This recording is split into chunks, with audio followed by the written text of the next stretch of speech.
Assalamualaikum warahmatullahi wabarakatuh. Perkenalkan, saya Rohim, calon guru penggerak Angkatan 9 dari SMA Negeri 1 Kramat. Pada kesempatan ini, saya akan menyampaikan koneksi antar materi modul 1.1 dan modul 1.2. Koneksi ini akan menggunakan model refleksi 4P. 1. Peristiwa. 2. Perasaan. 3. Pembelajaran. 4. Penerapan. Kita mulai dari P yang pertama, yaitu peristiwa. Ini menjawab pertanyaan momen yang paling penting atau yang menantang atau yang mencerahkan bagi saya dalam proses pembelajaran modul 1.1 hingga modul 1.2 adalah yang pertama. Pada modul 1.1, saya merasa tercerahkan saat mempelajari pemikiran KHD bahwa pendidikan pada hakikatnya menuntun kodrat anak. Anak bukanlah seperti kertas kosong dan guru harus berhamba pada murid. Yang kedua, saya juga merasa tercerahkan atau tertantang saat saya berpikir bagaimana penerapannya di kelas saya. Sedangkan di modul 1.2, yaitu saat mempelajari nilai-nilai yang harus dimiliki oleh guru penggerak, yang ternyata sangat luar biasa. Kelima nilai itu sungguh kalau dimiliki oleh seorang guru akan menjadikan seorang guru yang sangat hebat. Dan saya merasa tertantang, semoga bisa mewujudkan nilai-nilai tersebut pada diri saya. Kemudian yang kedua, saat mempelajari peran guru penggerak, yang menurut saya sangat menantang di sana bukan hanya untuk dirinya sendiri, tapi bisa juga menggerakkan teman sejawat, komunitas, bahkan ekosistem sebuah sekolah. Berikutnya adalah kaitan antara modul 1.1 dan 1.2 yang saya pahami. Yang pertama, pemikiran KHD pada modul 1.1, di sana ada guru harus berhamba kepada murid. Kemudian di modul 1.2, salah satu nilai guru penggerak adalah berpihak kepada murid. Jadi ini saling berhubungan. Kemudian di dalam peran guru penggerak, di antaranya adalah menjadi pemimpin pembelajaran, yang pada intinya nanti adalah mewujudkan ekosistem sekolah yang juga berpihak kepada murid. Jadi ini ada keterkaitan antara modul 1.1 dengan modul 1.2. Kemudian di modul 1.1, pemikiran KHD juga mengatakan bahwa pendidikan itu menuntun segala kodrat yang ada pada anak.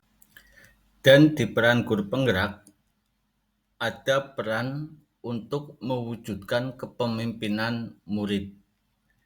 Di sini juga guru dituntut untuk bisa menuntun muridnya.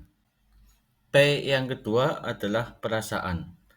Jadi, perasaan saya setelah mempelajari modul 1.1, 1.2, merasa bagaikan menemukan sesuatu yang sangat berharga. Makanya di sini saya gambarkan sebuah berlian. Mengapa? Karena di dalam modul 1.1, yaitu pemikiran Ki Hajar Dewantara, dan modul 1.2 tentang nilai dan peran guru penggerak, ini membuat saya tercerahkan dan tergugah untuk mengimplementasikan serta termotivasi untuk bisa berbagi dengan teman-teman di sekolah dan komunitas.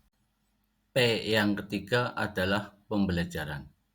Jadi sebelumnya saya berpikir bahwa semua murid harus mencapai target pembelajaran yang sama sesuai dengan yang saya terapkan. Sekarang saya berpikir bahwa murid mempunyai kemampuan yang berbeda-beda, sehingga target pembelajaran juga berbeda. Itu yang pertama.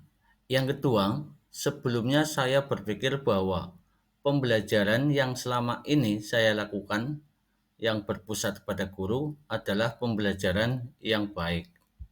Sedangkan sekarang saya berpikir bahwa pembelajaran harus berpusat kepada murid. Yang ketiga, sebelumnya saya berpikir bahwa refleksi itu tidak perlu dilakukan karena apa yang saya lakukan sudah baik. Sedangkan sekarang saya berpikir bahwa refleksi itu harus secara rutin dilakukan. Sebelumnya, saya juga berpikir bahwa saya tidak mungkin bisa merubah ekosistem sekolah. Sedangkan sekarang saya berpikir bahwa saya harus memulai untuk melakukan sesuatu agar bisa mengubah ekosistem sekolah. P yang keempat adalah penerapan. Ini memang baru rencana, tetapi insya Allah bahwa rencana ini akan diterapkan meskipun pada hal-hal yang sifatnya kecil. Misalnya, melibatkan murid dalam membuat kesepakatan kelas. Kalau selama ini kesepakatan kelas lebih didominasi oleh saya sebagai guru. Yang kedua, melibatkan murid dalam setiap aktivitas pembelajaran. Artinya bahwa pembelajaran akan lebih terpusat kepada murid.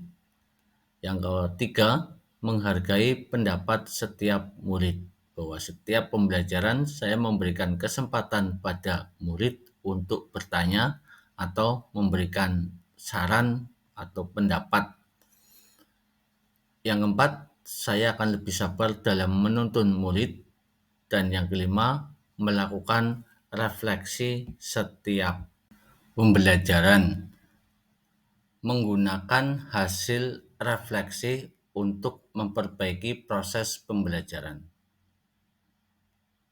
Saya juga akan berusaha melakukan inovasi dalam membuat media pembelajaran. Kemudian dalam berinovasi, saya juga akan melakukan pada hal memilih strategi pembelajaran yang tepat untuk murid-murid saya.